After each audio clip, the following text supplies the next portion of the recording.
Lubos naman ang pasalamat ng mga Cebuano kay Pangulong Ferdinand R. Marcos Jr. sa programang 20 pesos kada kilong bigas. Ang detalye sa Balitang Pambansa ni Nina Oliverio ng PTV Cebu. Hindi maitago ng mga kapatid nating Cebuano ang pagsasakatuparan ng 20 pesos per kilo na bigas na programa ni Pangulong Ferdinand Marcos Jr. na inilunsad dito sa Cebu Provincial Capital. Kabilang na dito si Tatay Elliot, na dumating ng alas 9 ng umaga para bumili ng 10 kilo ng bigas para sa kanilang pamilya.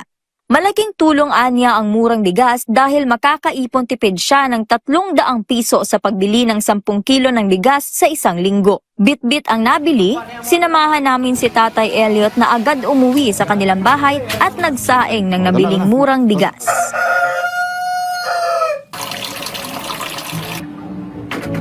Okay.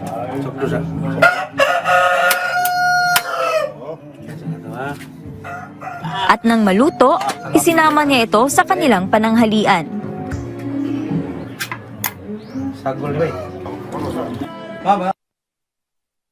Ang masabi ko lang sa bigas na bininta kayo na 20 kilos, okay ra ang lasa.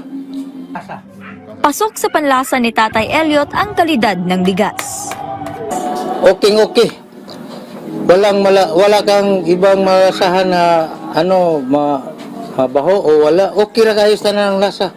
Ang 20 nga kilo nga bigas nga binigay ngayon na pangako sa atong Pangulo ay okay ra.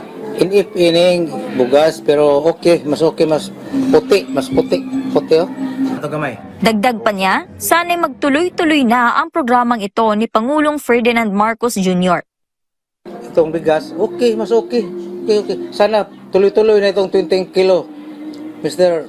President, ang pangako mo ay binigay mo sa Visayas. Thank you very much.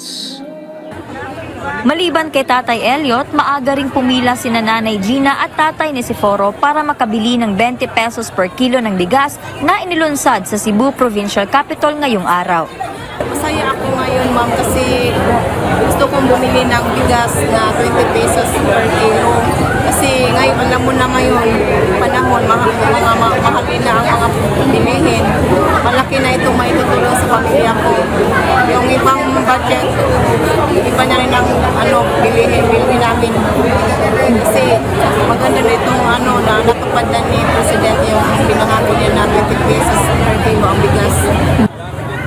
Samantala, dala ang kanyang walker, hindi mapigilang mapangiti ni Tatay Nesiforo dahil sa wakas, natupad na raw ang pangako ng Pangulo na makakabili sila ng murang presyo ng bigas. Pumunta kami rito dahil mayroong bigas na tag-20 ang kilo. Bibili kami ng bigas. Tay, para sa inyo, ano po yung, gaano ba kahalaga yung programa na ito?